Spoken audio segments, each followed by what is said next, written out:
પંચમહાલ જિલ્લાના ગોધરામાં શ્રી વિશ્વકર્મા પંચાલ સમાજની વાડી ખાતે જુનિયર ચેમ્બર ઇન્ટરનેશનલ ગોધરા ગ્રેટરની ભવ્ય ઇન્સ્ટોલેશન સેરેમની યોજવામાં આવી હતી. આ પ્રસંગે નવનિયુક્ત પ્રમુખ જેસી પ્રિતેશ પ્રજાપતિ અને તેમની નવી કારોબારી સમિતિએ પોતાની જવાબદારીઓ સંભાળી લીધી હતી. તો આ કાર્યક્રમમાં મુખ્ય અતિથિ તરીકે ગોધરા શહેરના પીઆઈ આર.કે. રાજપૂત અને વિશિષ્ટ અતિથિ તરીકે કોઠી સ્ટીલના એમડીના પુત્ર ઇકરામભાઈ ઉપસ્થિત રહ્યા હતા. 2024ના નેશનલ વાઇસ પ્રેસિડેન્ટ JFS ઈશાન અગ્રવાલે કીનોટ સ્પીકર તરીકે હાજરી આપી હતી, જ્યારે એક્સાન્ડ ZVP વિકેન સોનીએ ઇન્ડક્શન ઓફિસર તરીકેની ભૂમિકા નિભાવી હતી.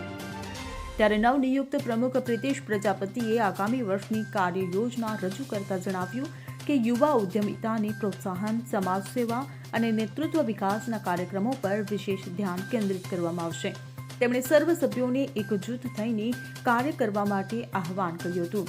આ કાર્યક્રમમાં JCIના ZD GND જેસી હુસેનભાઈ, ZD રિટેન્શન જેસી પ્રશાંતભાઈ, JCI સંતરામપુરના પૂર્વ પ્રમુખ ઉપરાંત શહેરના પ્રતિષ્ઠિત ઉદ્યોગપતિઓ, ડોક્ટર્સ અને વિવિધ ક્ષેત્રના આગેવાનોએ હાજરી આપી હતી. આ સમગ્ર કાર્યક્રમ દરમિયાન JCIના મૂળભૂત મૂલ્યો અને સમર્પણની ભાવનાને વિશેષ રીતે રેખાંકિત કરવામાં આવી હતી. કાર્યક્રમનું સમાપન મૈત્રી ભોજન સાથે કરવામાં આવ્યું હતું. Bureau report CN24 news. હવે જુઓ દેશ દુનિયાની તમામ ખબરો તમારી આંગળીના ટેરવે. ઉઠાવો મોબાઈલ અને Google Play Store પરથી ડાઉનલોડ કરો અમારી CN24 ન્યૂઝ મોબાઈલ એપ.